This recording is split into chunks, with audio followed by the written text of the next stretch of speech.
Hi, this is Janossy. I'm just making this short Camtasia video, which is capturing the screen, to illustrate a suggestion for doing grading along with my notion of DLMS, which is Ditch the Learning Management System. How are you going to do grading?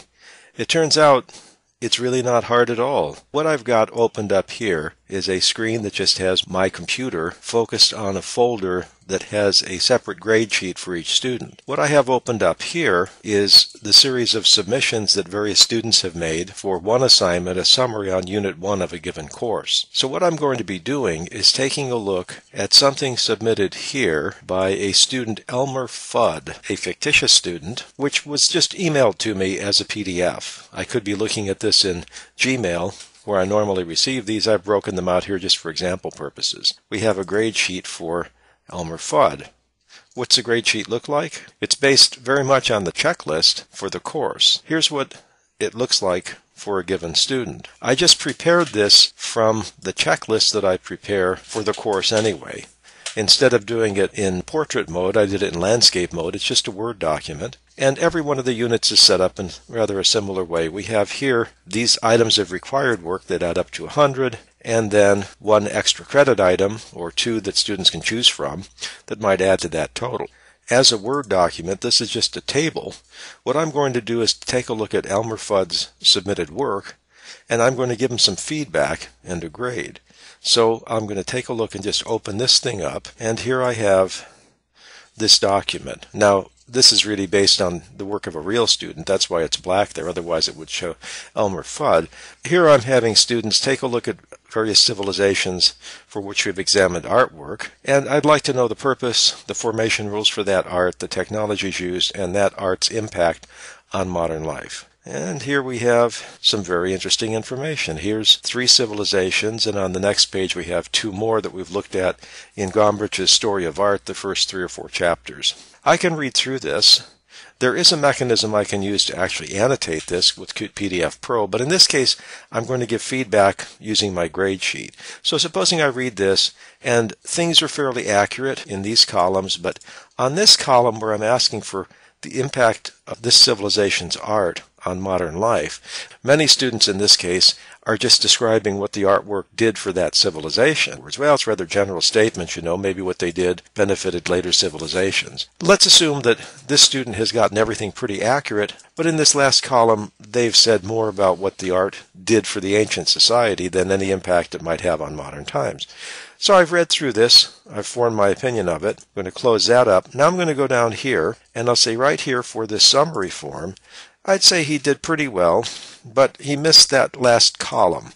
He described what art was doing for the civilization itself instead of for modern civilizations. And I'm going to give an explanation for that. So I'm going to say, you supplied very good information for most of the columns, but in the case of the last column, you described what the art did for the ancient civilization, but I was looking for impacts that may exist on modern life. For example, Greek columns are still used to lend dignity to certain types of buildings.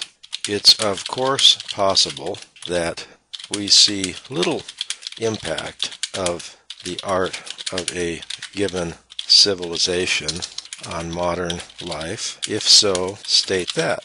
Here we have this. I would update this. Let's suppose it's actually May 16th that I'm doing this. And if that's the only grade that I have recorded, I don't really have any totaling to do. But let's suppose they had already had this discussion. They participated in that, and they had done the online exercise. I just copy a perfect score over to that from the system in which the exercise is taken. And here for the project, let's suppose they had submitted that, but there was a minor thing wrong with it. They got actually 12. So how did they do in this unit? Well, 15 and 50 is 65. We have 77, and we have 92. They had actually missed 8 points. So I would just say 92, and that's their unit score, 92 out of 100. And let's suppose I had not assigned any extra credit in that unit. This grade sheet is my feedback to Elmer Fudd. And what I want to do, of course, is save it. I also want to use Office 2007 to save it as a PDF. And it turns out I haven't got this download installed yet for PDFs, so I'm going to have to do that. I will admit this is a bit of a surprise for me. I just installed Office 2007 on this machine, and it turns out that for whatever reason, this very handy feature is not actually in Office 2007, but you've got to go on out and get it for yourself.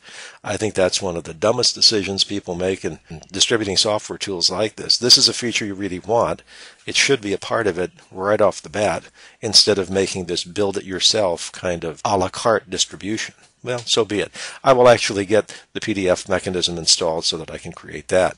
Once I have the PDF created, I'll just email this to the student. And this is much handier. Let's expand that.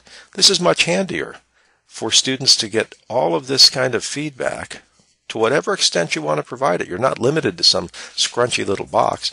And by providing this sheet, you're actually giving the student all the information they need to know where they stand in the course. And you're not doing it in a way that combines it on a spreadsheet with anybody else's grades, so that if you discuss this with the student, you're not making anybody else's grades visible. And the student really doesn't have to go fiddle around with any kind of a learning management system to get this. This is it.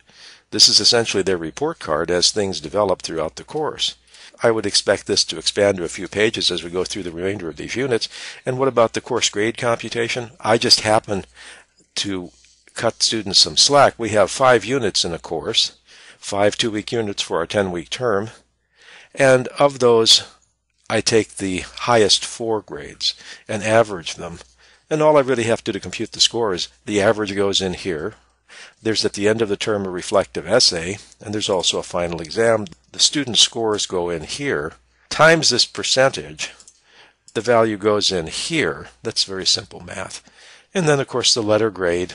This is totaled up, and this equates to a certain letter. If this seems like a lot of manual processing, I'd suggest 2 things. First of all, think about how much time you might be spending putting this into a learning management system, and not just putting it in, but setting up the entire grade book in the management system. Think about what you have to do to supply useful kinds of feedback to students, and think about what the students then have to do to find that information. All that might add up to even more effort than is required with this kind of a simple mechanism. And although it's a throwback to earlier eras, the fact that you're using modern technology to do this really does make it quite palatable. I'm convinced, for my purposes and the kind of teaching that I do at the university level, this is actually a much better way for me to conduct business than to fiddle around with some high-tech solution that looks like a solution looking for a problem, rather than something that's going to give me much help. Now, I have to tell you, my experience has been so far with a certain product which will remain nameless, but it is the most widely used learning management system, and its grade book really leaves a lot to be desired in terms of utility in setting it up. So although it's a nice feature, I think I'm going to have to do something else like this that I think will serve purposes better for students. Certainly being able to give feedback like this that's very plain and very well collected and very visible. It impresses me with just the idea that this is something that might serve purposes better. Anyway, that's my opinion, and I'm sticking to it.